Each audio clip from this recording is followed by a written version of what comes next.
All right. Well, I want to thank you all for joining us today. My name is Tanya Watson. I am the board president right now for Missouri Community Betterment, and we're excited to have you all with us today for our Lunch and Learn. Couple of things I do want to touch base on. We are excited to share. We are participating in the Day of Giving, and I've got this up here on our screen. That will be on November 29th.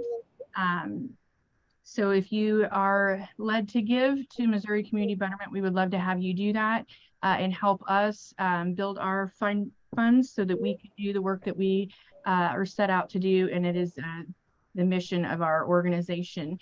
And if you do have any questions about that, feel free to reach out to Paula McCrae or myself or any of the board members actually, and we can help get more information to you.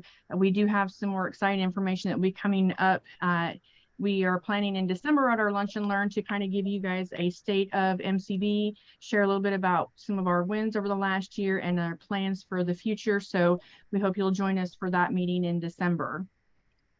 Right now, joining us for today is Mr. Clay Carroll. He is the manager of member services for Callaway Electric Cooperative and Calibyte Technology LLC. And he's going to be talking with us today about electric vehicles and EV charging stations. I'm going to give you a little bit of information about Callaway Electric that he had sent me. They're headquartered in Fulton, Missouri, and they were founded in 1936 and proudly services electricity for over 13,000 residential, agriculture, and commercial meters across Callaway County and southern Montgomery County. Callaway Electric is owned by the members it services and is governed by an electric board of directors who are also member owners of the cooperative, which I'm sure most of you have that in your area of the state as well. Callaway Electric formed Calibyte Technology LLC in early 2016 to begin offering high-speed fiber optic broadband to its members and surrounding communities. They are currently have over 8,500 subscribers and continues to grow rapidly. Clay has been with the organization for a while, and he's going to be talking with us today about what they have set up for electric vehicles and charging stations. So Clay, go ahead. All right, very good. Well, Tanya, thanks again for inviting me. This is we had discussed this a little bit ago. This is kind of a neat and developing industry that we find ourselves very involved in, being an electric utility. So what I'm going to share today is just some of the basics on electric vehicles, some of the different charging options that are out there. It sounds like at least one of our guests is very well versed in this industry, which I love to see, and glad she's on the call so she can keep me honest. But at the end, you know, kind of hitting on some of maybe the grid implications with EVs coming on, some things that we're seeing now as an electric utility and as an industry, and some things that we'll be watching for in the future. But I would tell anyone joining this that this is a little bit of a shotgun approach to sharing some of this information. So I would really encourage you. I believe you have the ability to put some questions in the chat. So feel free, anyone, to stop me at any time if we want to spend a little bit more time on something. This isn't a terribly long presentation, but just hitting some of the high notes and some things that I'll say Callaway Electric deals with pretty regularly, and some of the items that we're well versed on. But there's a lot of different facets of the electric vehicle industry, and so there's probably some things in here that maybe might be missing that you want to talk about. So I'm definitely I'm yours for the next hour or so, or 45 minutes, however long, before Tanya cuts me off. I'll try not to be too long-winded with anything, but I'm going to go ahead and try to share my screen here.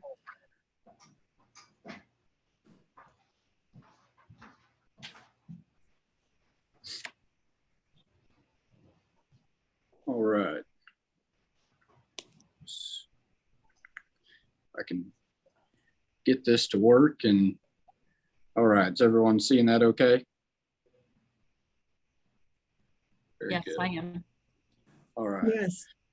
So again, my name's Clay Carroll. I manage the member service department here at Callaway Electric Cooperative. And Tanya, next time I'll be sure to send a shorter version or summary of who we are. But my specific role here is kind of overseeing our front office operations, our marketing departments for both our electric business as well as our fiber optic business, and then also overseeing our energy efficiency programs, such as our rebates, and then obviously electric vehicles fall into that category as well. So I've had the privilege of doing that here.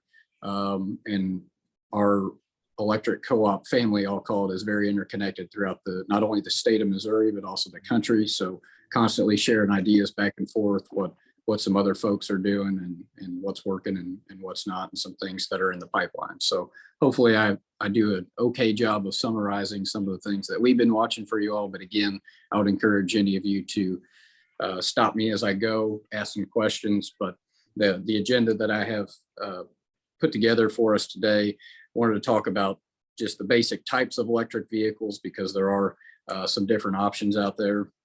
Types of charging stations, I'll call it, or charging options.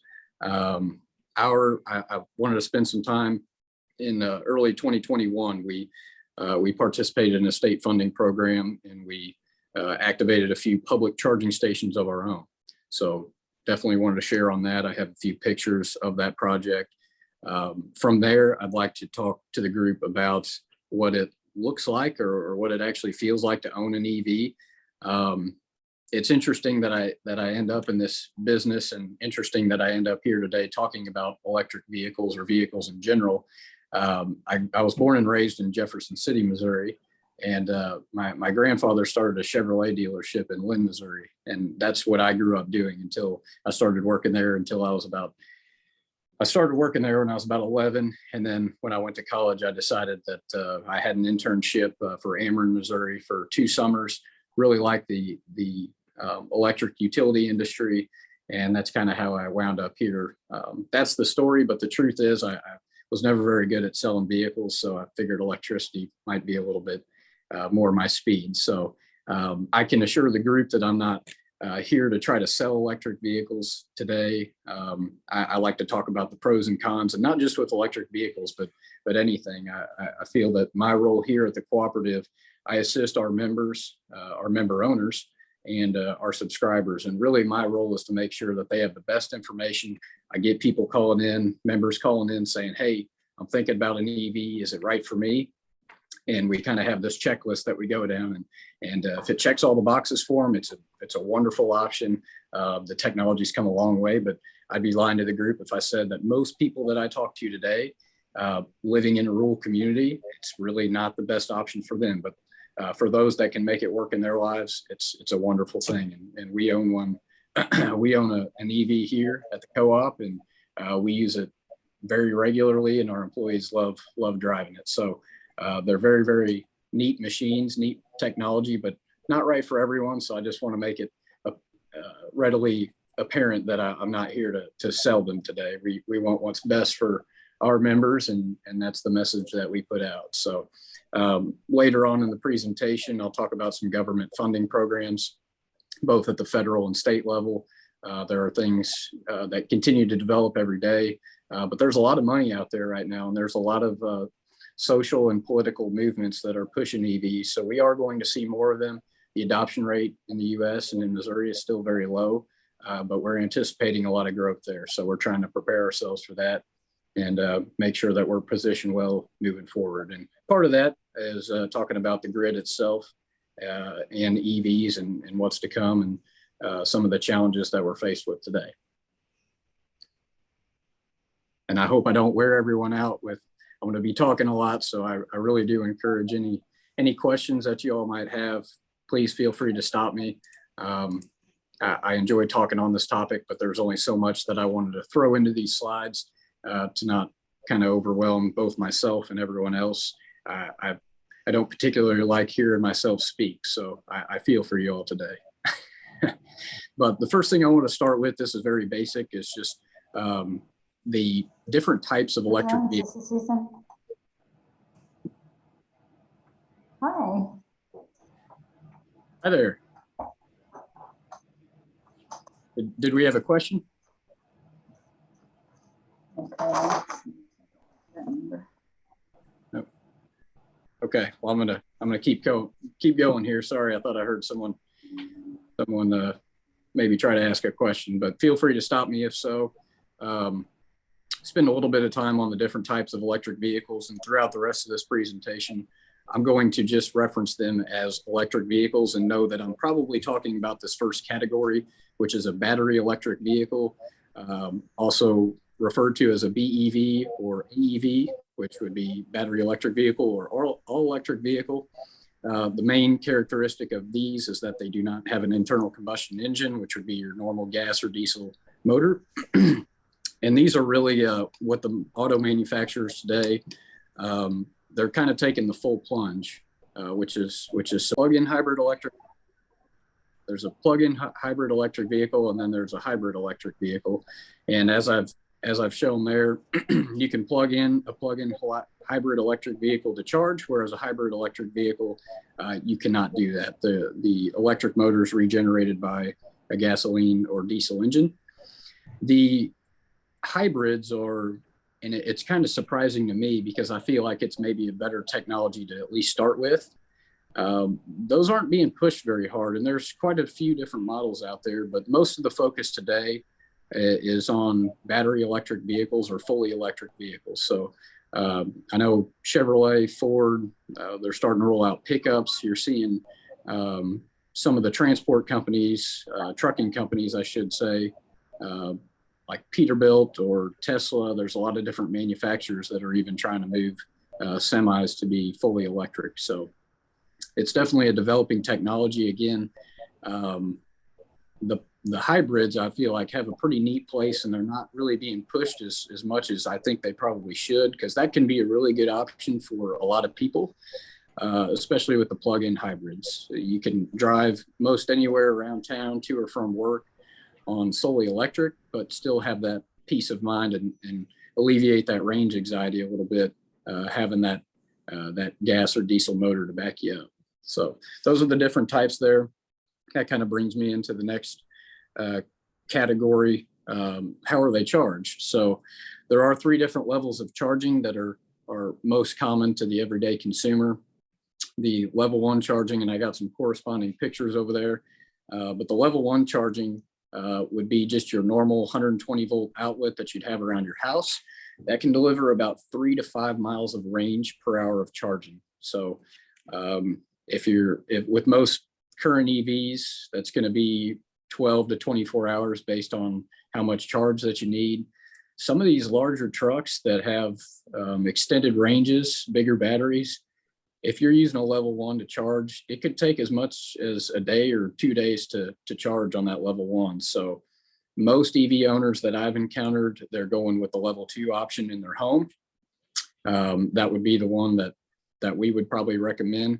That allows someone to charge their vehicle overnight. And so that uses a 240 volt outlet, as the picture indicates over on the right. And I picked that one out of Google Images. I'm not sure if that's a Viking holding that plug or something, but maybe he's charging his electric Viking ship. So I kind of threw that one in there for humor. But the level 2 station is essentially an outlet like your dryer would hook up to. And that can deliver about 20 to 25 miles of range per hour of charging. So a lot of EV owners are putting these in their homes. This is something that Callaway Electric Cooperative, like most other utilities, we actually offer money as a rebate on these. So from what I've seen, it costs, after you may need an electrician to wire this in or ready your garage or wherever your station may be at, usually about $500 to $1,000 when it's all said and done to purchase the station or have that plug installed. So we offer a $250 rebate on that, and that may go up. So we try to push this as a good option. Folks charging overnight, they can plug their vehicle in when they get home, and it's ready to go the next day. That brings me to the last or the other option I was going to talk about, and that's level 3 charging, or DC, which stands for direct current fast charging. This is, you're going to see level 3 stations. This is more so going to be your public applications. So the stations that are being installed along highways, this is 480 volt, which would not be something that would be standard that you would have available to a household. The DC fast chargers, they can charge a vehicle about 250 miles of range per hour of charging. So we'll talk a little bit about the stations that we own next. and kind of some of the statistics that we're seeing there. But I'm talking a lot. So again, if anyone has any questions, feel free to post in the chat, and I'll try to watch for that. But if there are some there that I'm not addressing, maybe someone can help keep me honest and make sure that I'm stopping to address those. So this brings us into our EV charging station project. As the pictures show there, these are located in Kingdom City, Missouri. They're right at the intersection of Highway 54 and I-70. This particular location sees about 60,000 vehicles pass through every day. So there was some state funding opportunities that came up with Missouri and the VW trust funding. Essentially, that funding would pay for 80% of all the costs associated with installing stations, granted that you put 2 DC fast chargers in there at least. And so we have done that. And then as the picture shows on the screen, we also have a dual port level 2 station. So all in all, we can charge 4 vehicles simultaneously. We worked with, I have a couple company logos up there, one being LilyPad EV. We interacted with LilyPad during this project. They were something of a general contractor, I would say, on it. They're very involved in the industry. They reached out to us. We worked hand in hand. And then Fastlane gas station, where this is located at, which is also a Dairy Queen. It's pretty neat that we were able to work so closely with Fastlane, their parent company being Warrenton Oil. And they saw the value in us owning the stations. That was kind of our desire to be the owners of the stations ourselves. They supplied us a few parking spots, and it's been a really good relationship. They're probably saying more than I should, but they're not charging us anything to be there. They get the added benefit of folks coming there to charge and purchasing items in their convenience store, as well as they own the Dairy Queen as well. So they're stopping in for lunch, and they have seen quite an uptick in the amount of foot traffic there. So it's a very much a mutually beneficial relationship that we have with them. We do serve, obviously, their gas station and Dairy Queen electrically. So we had a relationship before that, but it's neat to be able to do business with those folks and see that they are benefiting and really not losing any parking. It's designated for EV parking, but at the end of the day, they have the same amount of parking spaces that they had before. It's been a good project for everyone. And in my next slide, I'll talk a little bit more about how that's been going for us. But if I'm talking about the stations that we have there in the pictures, we have on the left, we have the 2 DC fast chargers. So those would be the level 3 stations. Those were able to charge a vehicle, again, up to 250 miles in about 30 minutes. So our average charge time is around that 30-minute mark. And each electric vehicle has its own characteristics, and the fact that some can charge faster than others. It all depends on their capabilities and what battery capabilities that their individual EVs have. So the charging station next to those 2 would be the level 2 station. That delivers about 20 to 25 miles of range per hour of charging. So 4 ports total. I don't think we've seen 4 vehicles charging all at once. And skipping on to the next slide here. Clay, we do have a question. Sure. Someone asked on these charging stations, what does it cost to charge your vehicle? That's a great question. And I will, I'll skip over to this next slide. Okay. I'm going to cover some of that. No, that's a perfect question. I'm glad they asked it. So on the DC fast charging, it is priced at 30 cents per kilowatt hour. So that's how the energy flowing into the battery is measured per kilowatt hour. In the level 2 station, it is 20 cents per kilowatt hour. So I tell this to a lot of folks that I talk to that are considering EV ownership. Their worry revolves around, where can I go to charge and whatnot. I would definitely suggest to any EV owner that please plan to do most of your charging at home, where you're paying your standard residential rates through your utility, because this is inflated. This top bullet point that I have here, these are expensive to put in, and there's a lot of federal and state subsidies out there. One program that we were able to take advantage of, but total project cost for those 3 stations or 4 ports was $235,000. So extremely expensive. I believe the DC fast chargers at that time, again, this was early 2021, the DC fast chargers were about $36,000 a piece, with that level 2 station being closer to around $5,000 or $6,000. So this is an investment for the cooperative. Our members paid that money to have that in there. So, and again, this is for public charging. It is a business investment. So we got to make sure that we're doing what we can to offer the energy at a fair rate. And that's kind of what we based our pricing off of. We looked at other stations in the state and determined that 30 cents and 20 cents was a fair cost. And that's around the average of what others were charging. But I guess the moral of the story is it's very, very expensive to put these in. I would tell you almost undoable without some sort of subsidy, which we were able to take advantage of. But we had some expectations working with LilyPad. They put us together a feasibility study on what to expect with these stations. And they were hoping in the first year that we would see an average of 1 session per day. And I would remind the group that this is a particular location that we have about 50 to 60,000 vehicles that pass through that intersection every day. So that's not something you see a lot in a rural community, and more specifically, a rural electric cooperative serving a location like that. Usually that's limited to bigger cities where you're going to have municipalities or investor-owned utilities where these projects can really make sense. So that was, we're pretty, I have some other co-ops call me from around the state and said, hey, we're thinking about doing this. We've heard that yours have been working really well for you, which they have. But at the end of the day, I tell them now, you're getting ready to spend a lot of money and here's what we have. So you need to make your decision based on that. So there's definitely 2 sides to the equation. And I think kind of the funny part about, I don't know if I should call it funny, but the interesting part about this whole EV charging station and electric vehicle adoption is you have a lot of people out there that said, well, I'm interested in owning an EV, but I want to make sure there's places to charge it. And then you have people on our end saying, well, we're interested in putting these in.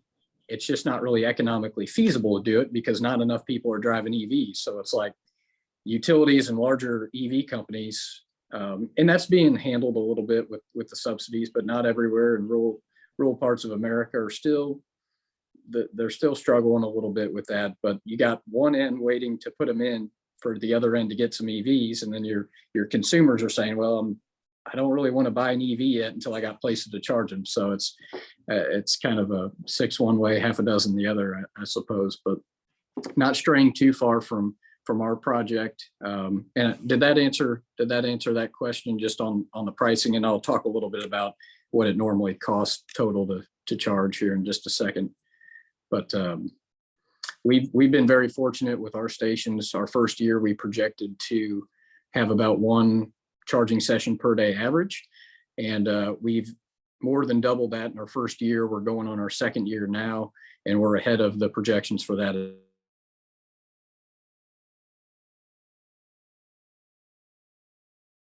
Oh, we lost.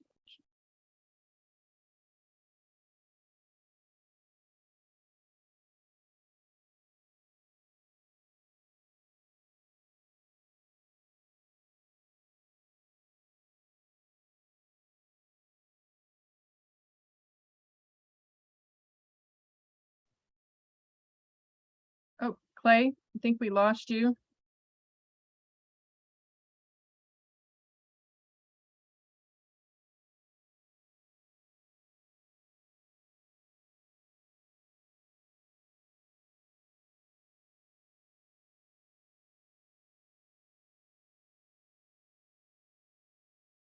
Are you still there, Clay?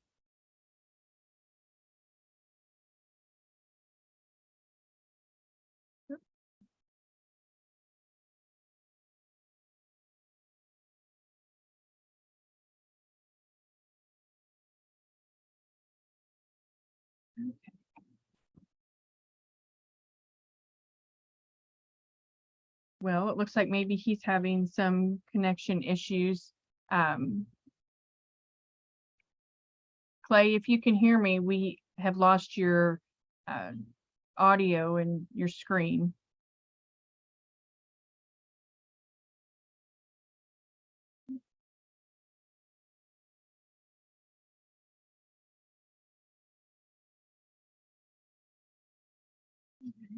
Okay, well, I will give him a few minutes to see if he is able to rejoin us.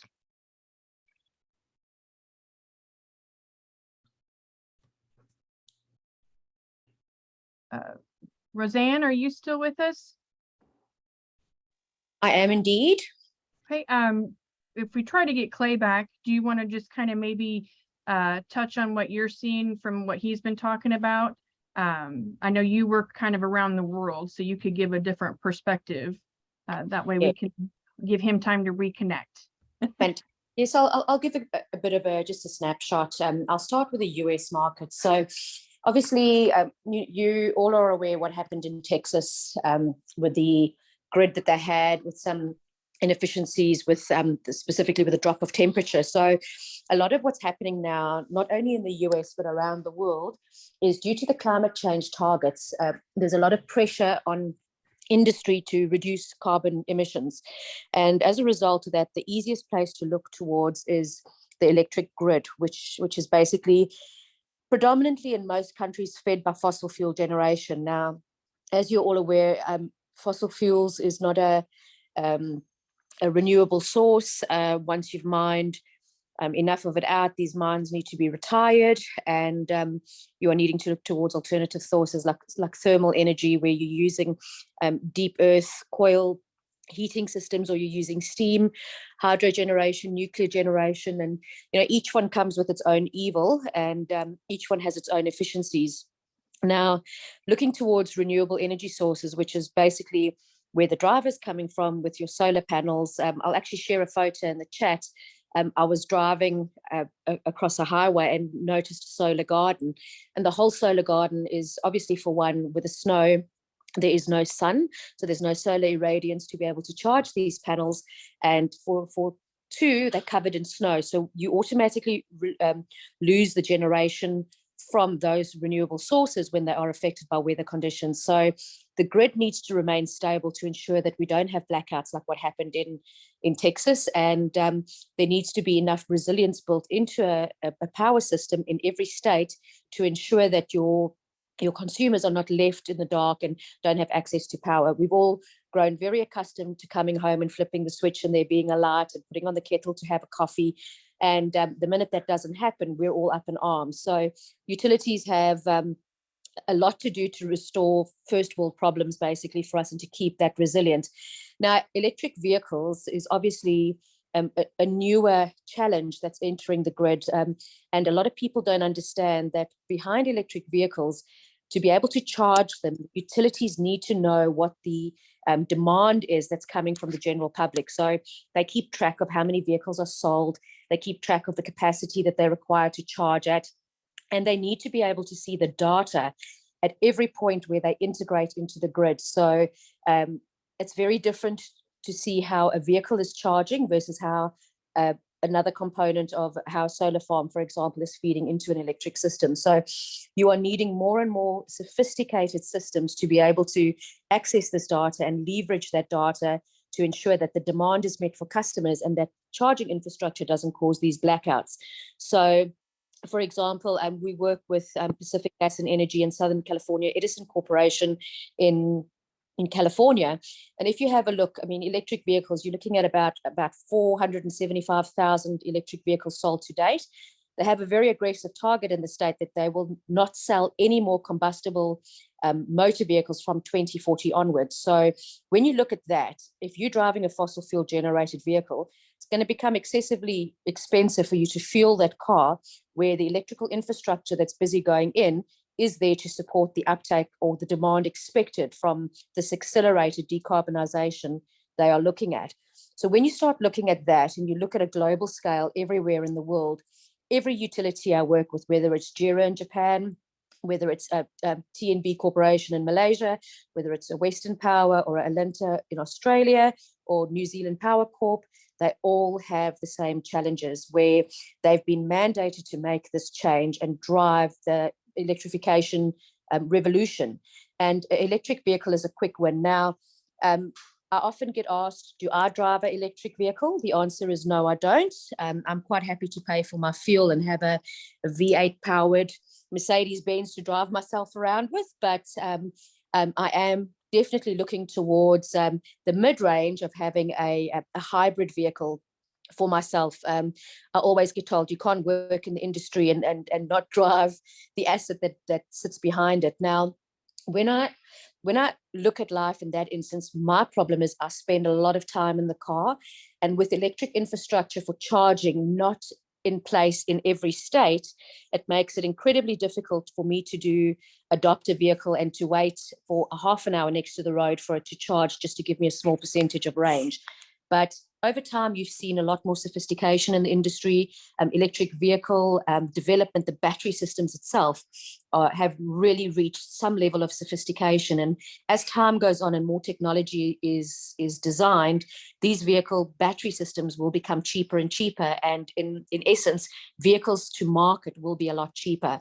Now, what's particularly interesting, back in Australia, I do have an electric vehicle. So I, as part of a trial, and it's what my husband drives, we did a vehicle to grid and a vehicle to home trial with our organization, where we actually took the electric vehicle, we charge it for free. Now, I worked, one of our clients was an electric power utility. It was a trial they had for staff.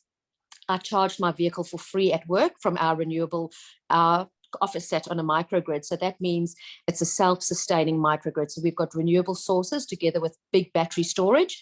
And what they do is they would charge the battery storage from grid when the tariff is low.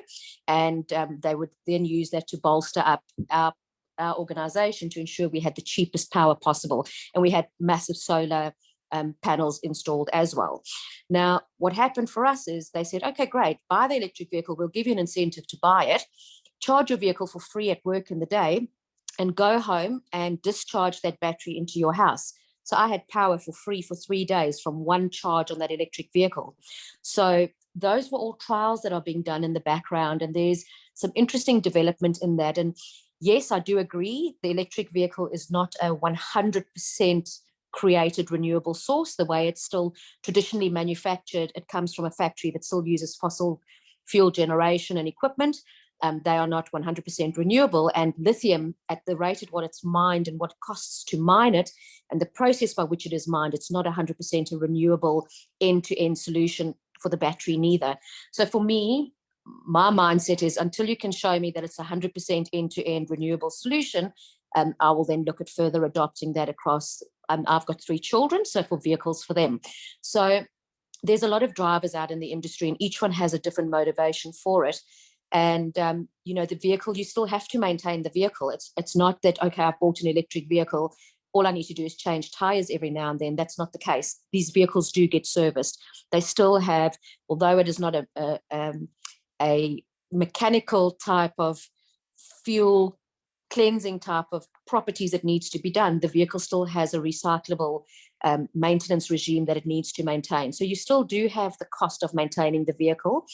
However, in essence, if you look at the vehicle from inception to its end of life, it is traditionally cheaper to run as these vehicle prices come down. So the efficiencies will definitely be there. And the thing is too, is just on the charging systems. Very often what I'm finding, Australia's drive is a bit different. They install these vehicle chargers in locations where people can actually make use of buildings around them. So they'll install a charger where there's a lot of restaurants and a lot of daily activity that takes place. So whilst these consumers are actually charging their vehicle, they can walk around and shop in the shops. And they can actually go and spend some money in the town whilst they wait for their vehicle to charge. Now, what I'm finding in the US is a lot of these charging infrastructures going into government sites. They are going into fire stations, they're going into police station parking lots, they're going into municipal building parking lots. And the driver here seems to be, let's get the government to transform their fleet to electric vehicles, and we'll implement the charging infrastructure there. So very often I'm seeing the charging infrastructures installed in ridiculous places. They are in places where a woman wouldn't feel safe to stop and charge her vehicle for half an hour so she can get another 200-mile range out of the vehicle. There's no lighting installed. There's no safety installed around them. I'm glad to see in this image for Callaway that there is some bolsters that are installed to protect the actual asset, because you find that in in poorer countries where they've installed infrastructure, there's been no bollards installed, and people have actually driven over these charges, and there's been a lot of injuries as a result of that. So also, when they are put in the middle of nowhere where there's actually no industry to nurture around it, there's no shelter. So during a snowstorm, you're going to be standing outside plugging in your vehicle and getting back into your vehicle to sit there because there's nowhere for you to go. And for me, that's a fundamental issue of where these chargers have been selected to be installed, because the demarcations are also not very visible. So that's a bit of just a snapshot in general of what I see across the globe. But the EVs is definitely the way the world is going. It's a very quick adoption to help reduce carbon and to decarbonize the grid. And it obviously does cause a few issues for the utilities, because they now need to feed this new demand to be able to service these electric vehicles as power needs. All right. Well, thank you, Rosalind. Clay was able to get back in, so we appreciate your seeing the difference in across the world and then what we're kind of seeing here in the U.S. So I'm going to kind of kick it back to Clay to let him finish, and then maybe we can get some more question and answer between the two of you after he's got some more of his information to share. Thank you. Yeah, and sorry about I don't know what happened there or dropping off, but I'm really enthused today that we have it's, correct me if I'm not pronouncing it correctly, Roseanne. I apologize, but perfect day, all good. Okay, very good. Well, you bring some great points. I'm glad you're on this call because, and I'm actually going to kind of skip to what would be my last two slides, and then we'll come back to these. But you're talking about the grid. You're talking about a lot of the implications of that. And so I wanted to, and I'm not meaning to pick on California here today, but I guess I'm going to just a little bit, because these are some things that we're seeing, and there's a huge push, and I don't want to get too much into politics or whatnot, but some things that we're seeing, it's simply factual. But on the left here, you have the Office of the Governor. These are both taken from around the September timeframe, so just a couple months ago. But as you shared, they are planning, California has been on the forefront of achieving net zero emission vehicles by 2035, meaning all new vehicle sales will be fully battery electric vehicles. So they have some aggressive targets, and that's going to mean a whole lot more load coming onto the grid, not just California's, but the national grid, Missouri's as well. And then just this is from early September, this New York Times post. California was calling on EV owners to limit their charging because it was stressing the grid. They've been facing rolling blackouts because of some of their power supply issues. They're retiring a lot of baseload plants. So these are just some things that, again, we're observing. And EVs today in the U.S., pulled from government sites, they make up about 1-2% of all vehicles in the U.S. on the road today. In Missouri, that's closer to 0.5%, maybe 1%. Projected to grow by 5%. So the saturation rate today is extremely low. And we're already hearing from these neighboring states, California being one, that, hey, this is putting a huge stress on the grid. So it's something to keep in mind. Again, I'm not necessarily voicing an opinion, but if we have all this in additional load, we need sufficient power generation. And there's movements at the White House level. They're calling for, hey, we need to retire out the next 10 to 15 years. We need to get rid of all the coal plants, shut down a lot of natural gas, nuclear, move to solar and wind. Those things are happening. Again, this isn't my opinion. This is simply fact. And we haven't added most of the EV load just yet. So I'm not saying I don't want those things to happen, because I think I do. And I'd love to see a net zero emission electricity grid, but we need to be pretty darn careful about how we're doing that. Missouri and the cooperative family were positioned very, very well. We've maintained our baseload generation. We plan to, and we've been on the forefront actually of including renewable generation before anybody else was doing it. This was 15 years ago. We signed our first power purchase contract with Associated Electric Cooperative. Today we have power purchase contracts with 8 different wind farms. I know there's consideration of adding solar in there. Those are great supplemental and low-cost energy solutions, but they're not available all the time. The battery technology for large-scale storage just isn't there, or it's not cost-effective, or both. But this is a great thing that we need to discuss in this topic and get people thinking about it. We just need to make sure that we need power all the time, whether it's Missouri, whether it's America, Australia. We need power. When we flip that light switch, we want to make sure it comes on. And just for a little bit of perspective, an average household on Callaway Electric system, I'm going to talk about our system specifically. This isn't universal to everywhere, but there's something like a peak power draw, and it's called a peak demand or a peak kW. And that's around 7 to 10 kilowatts on our system.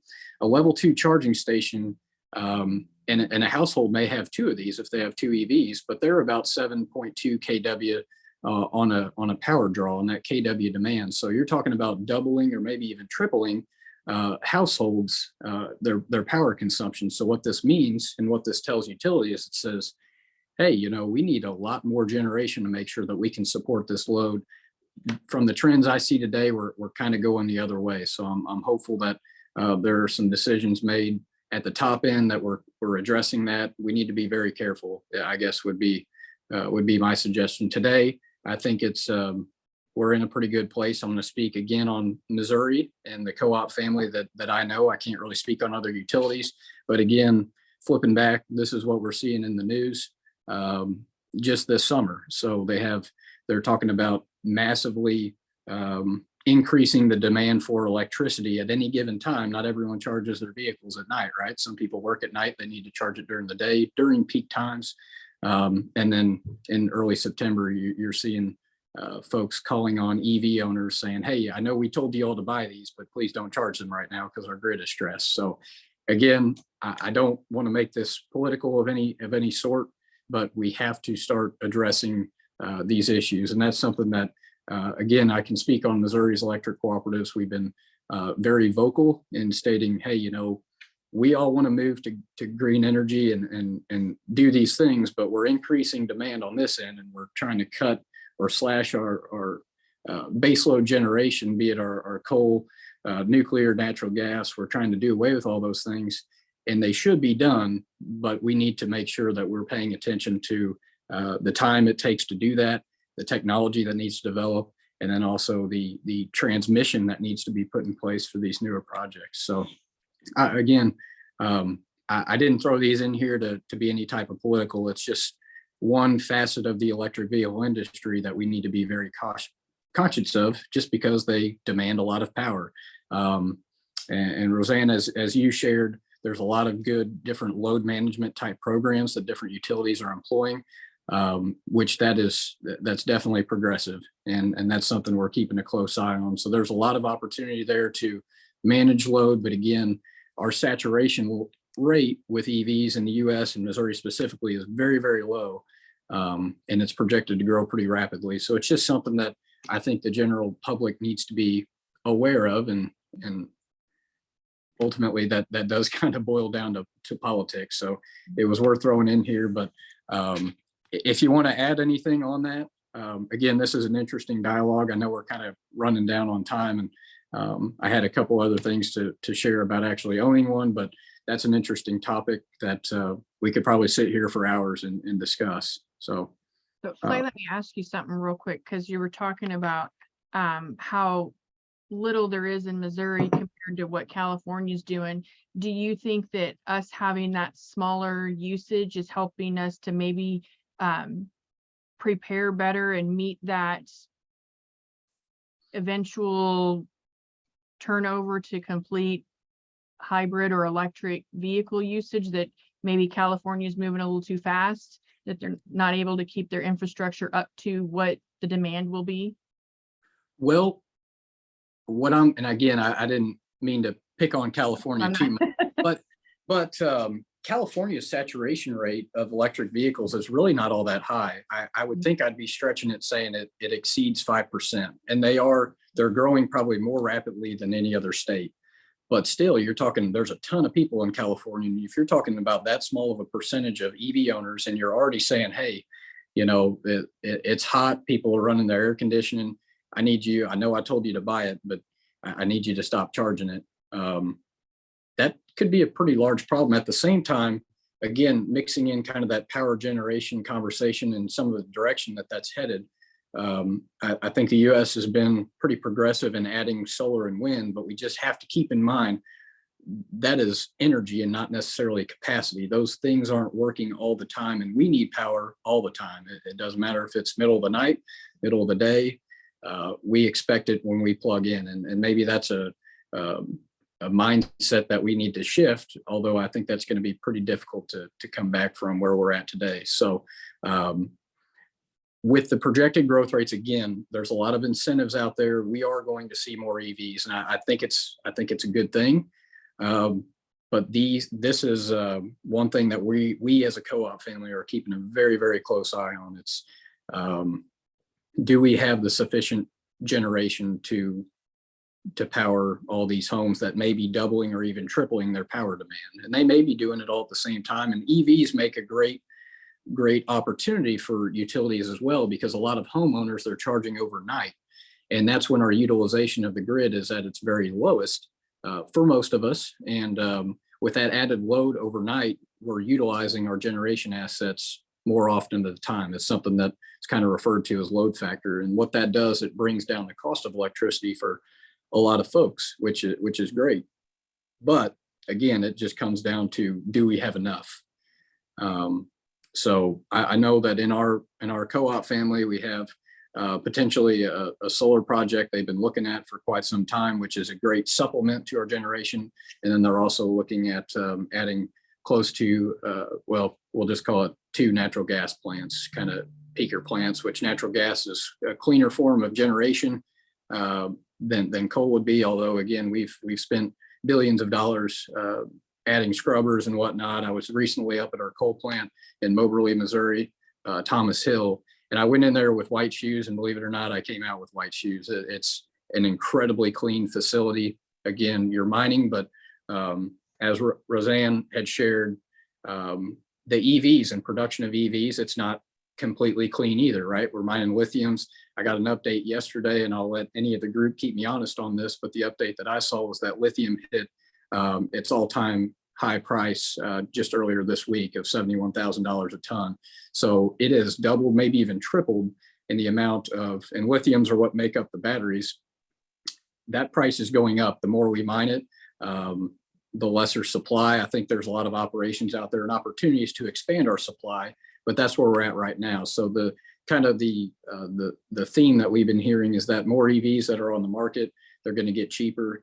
The more people buy them, the more we produce them. But I have to question that. This is not an organization statement. This is a Clay Carroll statement. As that supply becomes a little bit thinner, the price of lithium is going to continue to go up. And we've seen that. Lithium is one of the major components, obviously, of an electric vehicle. I hope that we do come down in price. I just struggle to see that with our current state, meaning we gave around $33,000 for our EV, Callaway Electric's Chevy Bolt, in 2019. And I know they've gone up in price since then. And I'll reference even the lithium batteries AA that you buy at Sam's Club. I bought some last week for $32 for an 18 pack. And last year it was $20. Mm-hmm. That just, there's a lot of pricing signals there that would suggest to me that EVs aren't getting much cheaper. Again, there's a lot of opportunities, things that I probably don't know about as far as the supply of lithium, but I do know that they're coming from foreign countries and foreign to the U.S., I should say, for the entirety of our audience. And it's not all environmentally friendly from end to end, as Roseanne said. So she said about everything that you suggested, Roseanne, I really agreed with. There's just, it's such a loaded conversation and a lot to think about. One thing that we talked about, Clay, before we started, is to ask you about the EV buses. You had mentioned that. You could touch on that real quick, and then if you and Roseanne have anything. Yeah, I'm gonna fly through this because I know we're getting short on time, and I want to be respectful of everyone's time. I did forget to include that in here. There's a lot of federal dollars out there on both electric vehicles for individuals, businesses, and then school districts are getting a lot of subsidy for electric school buses as well. And we have a school district in our electric service territory, and it's public information, but it's South Callaway High School. We've worked with them to incorporate. We identified, hey, this is one of your bus routes, and this EV can it'll make the full trip, and you can charge it during the day, and it can make the trip in the evening. So it could work for them. And that's the main theme I have on this slide here. EVs can be a great option, but can it work for you? And so we established with the school district, yes, it can. We got together all the costs, and we've actually built 3-phase into, they'll have a DC fast charger there so they can charge their bus very quickly. We've talked about the cost of charging it, and then they stack that up against what it costs to operate their diesel bus and fuel, maintenance, whatnot. And it's a winning proposition for them. So that's been a neat project. They won't receive that bus until the middle of next year, just due to delays. They were supposed to have it this year, but that's been a neat thing. But again, when I talk to our members, whether it's on just a normal homeowner or a business, it can be a great option, and it can save you money. But does it work for you? Does it check all those boxes? So there's a lot of questions to be asked there. But if you can make it work, or if a school district can make a bus work with the subsidies and the tax credits that are out there, there's a huge opportunity to save. And I would tell the group, if you're interested, you can check out our website. We have, and I have the link down there, not that you can probably click on it, but if you go to CallawayElectric.com, I have some other items in here. You can put in like current fuel prices and how many miles you drive per year based on your utility's electric rate.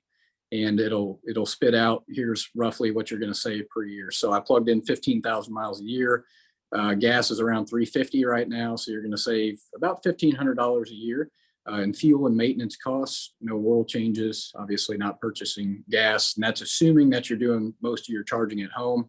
So that can add up. If you own it for 10 years or so, you've saved around $15,000 and reclaim some of your time that you would have spent fueling or taking your vehicle to get an oil change. So they are neat. Again, they're not perfect for everyone. So we make sure in our approach that we're very straightforward. And I'm just going to fly through this next one. These are some of the different government funding programs that we're keeping an eye on. Inflation Reduction Act, it passed in early 2022, that allows up to a $7,500 tax credit for new EV purchases, and that lasts through 2032. So there's some strings attached to that. There's some household income caps. There's, I believe, a stipulation that the final assembly of the EV has to be in North America. There's an MSRP cap on that, so only certain models might qualify for it based on how much they cost. And they're even putting in there, I believe, a used EV tax credit, which they don't make up much of the market today, but I think that's up to $4,000 or 30% of the sale price. So there's a lot of things packed in that Inflation Reduction Act. And then, of course, the Missouri VW Trust that's been going on the last couple of years. We participated in that. The NEVI or the National Electric Vehicle Infrastructure Program. That's been rolled out. It's a $5 billion project, and about $100 million has gone to Missouri. And that requires 4 essentially beefed up DC fast chargers to be installed at a location that receives funding. So that's our stations for reference. There's 2 of them. They were 62.5 kW, so about half the size of one station, and they're wanting 4 of them. That's a lot of money, even with a big subsidy. So these are all things that we kind of got to work through, and we're looking at that particular program to potentially upgrade our stations, but we just need to make sure we're making good use of our members' money and that it's a sound investment. So Tanya, I'm sorry, I've been spitting out a lot right here, and I'm happy to share, and I think you're recording, but I'm happy to share this presentation and obviously my contact information. There's just a lot to fit in 1 hour. Well, we appreciate you taking the time to join us. Does anybody have any questions real quick? I know some of you probably you're wrapping up your lunch hour. So if there's any questions, feel free to ask or just put them in the comments. In the sake of time, I have a question for you, because this my husband and I had seen this commercial from Chevy, and they're talking about their new truck that could actually power your home. And so I was like, I don't know how that works. So do you have any insight on how that works, dealing with the UV or EV vehicles and charging from your end? So I would tell you that I would need to do more research on it. I am aware of that and of the proposition. Ford and Chevy, they've both been saying that it can power your home, and those are all neat, and those are applicable if your utility is charging you something of maybe a time of use or a demand rate. So you're going to be offsetting those expensive times of the day to be purchasing electricity because you're powering back from your vehicle. Mm-hmm. Our utility, Callaway Electric specifically, we don't have a time of use or a demand. So really, if you're trying to offset costs from your utility, for our members, it wouldn't really necessarily do any good because they're going to expend that energy out of their vehicle, but then they're going to have to charge it right back up. So it's, it depends on your utility. It's a really neat proposition. It's going to work well for a lot of folks, especially those utilities that do have a time of use. My caution would be, you know, if you're powering your home and you deplete your vehicle's battery, it's going to take some time for it to charge back up. So you're going to need that grid power. Just make sure you're not expending that vehicle's battery right before you need to go somewhere. Yeah. Well, I'm not going to lie. Being from Southwest Missouri, and I'm sure Elaine can attest to this. We had that ice storm in 2007, and that was the first thing that popped into my head was, oh, generator, if you need it, if the power goes out, if you were to have something like that, that was the first thing that popped into my head. But I was like, is that really a realistic thing to, you know, really look at? So I didn't know if you had any perspective on that. I'll summarize with my knowledge is very limited. That's just kind of what I've seen to this point. They're coming out with some fantastic technologies. I don't have enough knowledge with me today to really say that's a foolproof thing. And, you know, if it were me, I'd probably still wind up buying a generator outside of my EV for those particular situations. But that's just me. So I don't want to mix personal preferences or opinions with what's factual and some of the technology that's out there. I'm just not well versed enough to speak on it. So I'll be the first to say that. Okay. Well, we have just a couple minutes. So Roseanne, did you have a couple of things to put in there to? Just a very quick thing. So the project you were talking about with the vehicle to home charging, that's actually my project. It's led by TCS for General Motors and for Nissan and Toyota. We've got a couple of different companies we're doing that for. So the algorithms that are deployed in the software package that goes with the charging infrastructure will basically, what it does is it charges your home, and then from there, the algorithms allow for the vehicle will never drain below a certain value. And when it's off peak while you're sleeping, it'll recharge that vehicle's battery, but it will put it back into your home when it's peak demand. So it's basically, it's to shave off the excess cost of what your power bill will be. So you should see a 50% reduction in your power bill on the first range of cycle going out with those vehicles. So it's going to become a standard offering sold with all of those vehicles, and it has a specific charge set with algorithms in it to be able to participate part of that scheme. So it's an exciting project, and we've got a very big team working on it out in Austin, Texas, incidentally, and it runs off our Hobbs platform. So Cal, bit of interesting news for you. If you've got a power problem, speak to me. We do distributed energy resource management systems. We can help your utility too.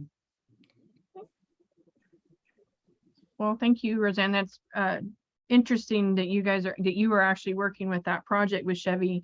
I was thinking maybe not so much my home, but I was thinking, wow, that would be a great camping thing to be able to power your RV or trailer when you went camping somewhere, or, you know, ice storm, you know. But to hear that it could be a long-term thing is kind of interesting. So that'll be the next phase. The problem is you need a specific device to be able to bi-directionally discharge and charge a vehicle, which at this stage can only be implemented in a home, and there's no mobile solutions commercially available yet, and they're very expensive.